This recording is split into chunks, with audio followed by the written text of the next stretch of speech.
आप सभी को हमारे YouTube चैनल में स्वागत है। आज हम पाप के विषय पर चर्चा करेंगे। यह हमारे जीवन में कैसे प्रकट होता है, इसकी जड़ें कहाँ हैं और बाइबल के अनुसार हम इससे कैसे मुक्ति पा सकते हैं। बाइबल कहती है, जो कोई पाप करता है वह व्यवस्था का उल्लंघन करता है। परमेश्वर की आज्ञाएं हमें सही मार्ग दिखाने के लिए हैं। परमेश्वर ने हमें अपने प्रेम और बुद्धि से नियम दिए हैं ताकि हम जीवन में सही दिशा पा सकें, जो हमें शांति और आनंद की ओर ले जाते हैं। ये नियम हमारे जीवन को संतुलित और सुखमय बनाते हैं। जब हम इनका उल्लंघन करते हैं तो हम अपने जीवन में अराजकता और दुख को आमंत्रित करते हैं, तो पाप के जाल में फंस जाते हैं।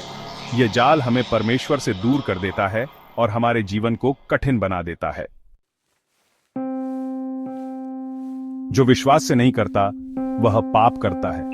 सच्चा धर्म केवल कर्मकांड नहीं है, बल्कि परमेश्वर पर अटूट विश्वास और प्रेम का प्रमाण है। जब हम सच्चे हृदय से विश्वास के साथ परमेश्वर की इच्छा पूरी करते हैं, तभी हमारे कर्म सार्थक होते हैं। जो कोई भलाई करना जानता है और नहीं करता, उसके लिए यह पाप है। क्या हम दूसरों की पीड़ा को देखकर अनदेखा कर देते हैं?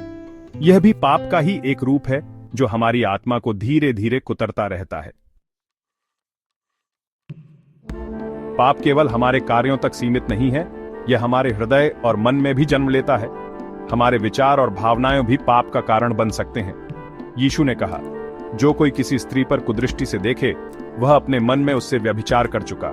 इसलिए हमें अपने विचारों और भावनाओं पर नियंत्रण रखना चाहिए। हमें अपने मन को शुद्ध रखना होगा और अच्छे विचारों का पोषण करना होगा। जब हम अपने मन और हृदय को शुद्ध रखते हैं, तभी हम पाप से बच सकते हैं। यह एक निरंतर प्रक्रिया है, जिसमें हमें अपने विचारों और भावनाओं पर ध्यान देना होगा। केवल अच्छे कार्य ही नहीं, बल्कि अच्छे विचार और शुद्ध हृदय भी हमें पाप से दूर रख सकते हैं। पाप की उत्पत्ति आदम और हव्वा की कहानी में मिलती है। परमेश्वर की आज्ञा का उल्लंघन करके उन्होंने पाप को इस संसार में प्रवेश करने का मार्ग प्रशस्त किया। तब से हर इंसान पाप के प्रभाव से ग्रस्त है। परमेश्वर ने हमें पाप के बंधन में नहीं छोड़ा है। उन्होंने हमें यीशु मसीह दिया, जिन्होंने क्रूस पर हमारे पापों का भार अपने ऊपर लिया। उन पर विश्वास करके हम परमेश्वर के साथ एक नया रिश्ता स्थापित कर सकते हैं। पाप से मुक्ति पाने के लिए हमें अपने पापों को स्वीकार करना होगा और सच्चे हृदय से पश्चाताप करना होगा। यदि हम अपने पापों को मान लें, तो परमेश्वर हमें क्षमा करते हैं और हमें पाप के दाग से मुक्त कर देते हैं। पाप से मुक्ति एक नई शुरुआत। यह एक ऐसा अवसर है जो हमें अपने पुराने जीवन को पीछे छोड़ने और एक नए पवित्र जीवन की ओर बढ़ने का मौका देता है।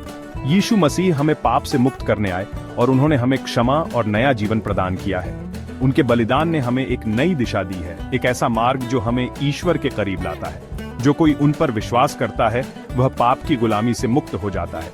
यह विश्वास हमें आंतरिक शांति और सच्ची खुशी प्रदान करता है, जो केवल ईश्वर के साथ संबंध में मिल सकती है। आइए हम परमेश्वर की ओर मुड़ें, अपने पापों का पश्चाताप करें और यीशु मसीह में नए जीवन का अनुभव करें। ये एक यात्रा है जो हमें आत्मिक उन्नति और अनंत प्रेम की ओर ले जाती है।